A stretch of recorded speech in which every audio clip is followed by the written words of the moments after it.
All this while, whenever I talk about how to learn something, I always mention two things. You either teach a class or solve question papers. Now, whenever I say that, what people end up doing is absolutely misunderstanding it.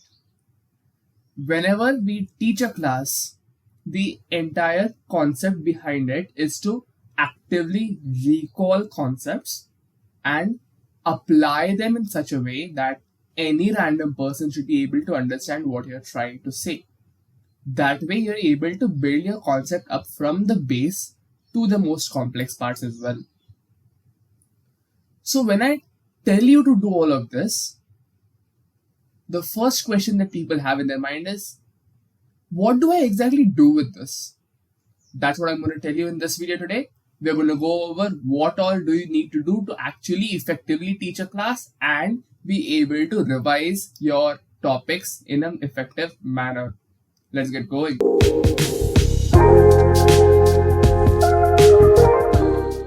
There are 5 simple points you need to remember when it comes to teaching a class. These 5 steps ensure that when you go for this exercise, you're able to start off well, end off well, and actually get something out of it. How do you start this session? Firstly, as I've always mentioned in a lot of my videos, you spend 10 to 15 minutes trying to revise whatever you have supposed to teach. Say today you're deciding to teach plant physiology. What do? Take 10 to 15 minutes out, just go over the name of certain concept, go over the name of certain plants, whatever. The idea here is not to sit and study the entire concept before you start teaching, but instead it is you trying to give your brain that catalyst to be able to start actively recalling. The important caveat here is that you have already studied these concepts before. Only when you've studied these concepts before, you'll be able to actually revise them in this manner. So this 10 to 15 minutes of quick revision will actually ensure that your brain is in that mode of trying to recall things. Secondly, now when you've started teaching, you've already revised now you will start teaching. Use visual aids, use like physical aids, use any sort of teaching aids that you can have. Alright.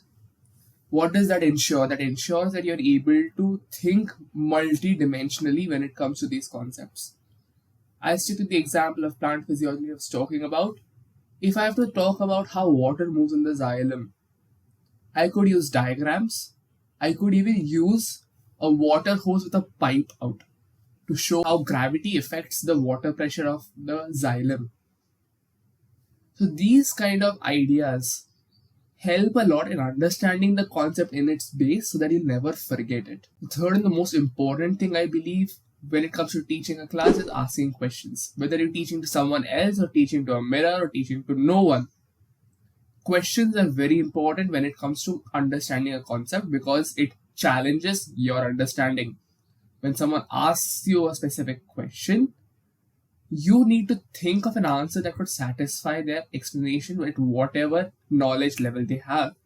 For that, you need to understand the concept in such depth and in such multi-dimensional manner that you are able to actually remember those concepts in that way as well as apply those concepts in that way. So asking questions becomes important. In another sense, when you ask these kind of questions, you're able to prepare yourself for the kind of exam that you'll be writing. Because these are the kind of questions you'll be exposed to, right?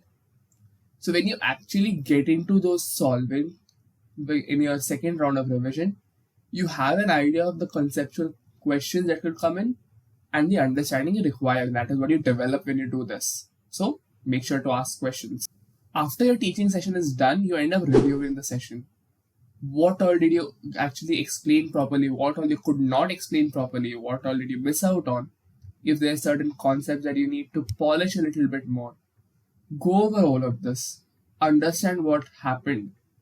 And lastly, now sit and properly revise those concepts that you missed out on or those concepts that you were weak in. This self-analysis improves your revision time. It saves time. It improves your quality. So make sure you do this entire exercise properly. So firstly, quick revision. Secondly, you use teaching aids. Thirdly, you ask questions. Fourthly, you review. And fifthly, you revise.